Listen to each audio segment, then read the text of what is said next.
ডিসির অফিস, এবং it is just across the থানা। কতটুক সাহস তাদের, তারা জানে যে তাদের ইচ্ছা মতো তারা কাজ করতে পারে না। ফ্রন্ট থেকে এখনো আমরা কোনো সিদ্ধান্ত নিই।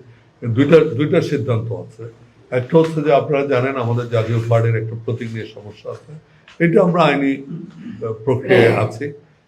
Last date in fact is 20th, যেদিন বরাদ্দ করা হবে। আমরা আশা করছি তার আগে হয়তো একটা সমাধান হবে।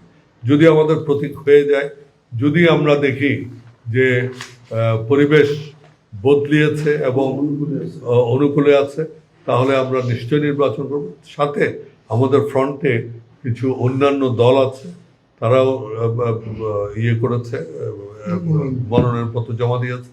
সেগুলো তখন আমরা একটা সময় যে এটা সিদ্ধান্ত নেব।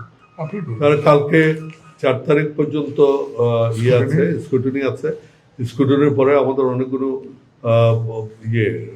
নমিনেশন পেপার বাতিল করা হয়েছে অন দ্য গ্রাউন্ড অফ প্রতীক।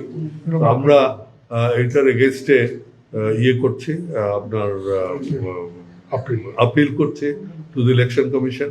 আপিলের গ্রাউন্ডটা হচ্ছে যে আমরা যে আইনি প্রক্রিয়ায় হাইকোর্টে আছি, সেখানে রুল ইস্যু হয়েছে এবং একটা টাইমও মোরলেস ফিক্স করা হয়েছে।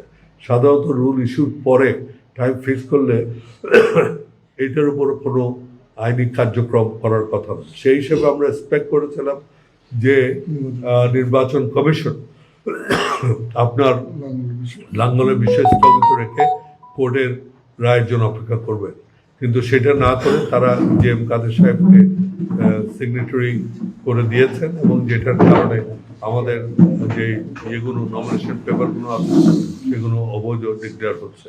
বাট এদের এগেনস্টে আমরা নির্বাচন কমিশনে যাব, এবং অ্যাট দ্য সেম টাইম নির্বাচন কমিশন ছাড়াও আমাদের হাইকোর্টে একটা আইনি প্রক্রিয়া চলমান আছে।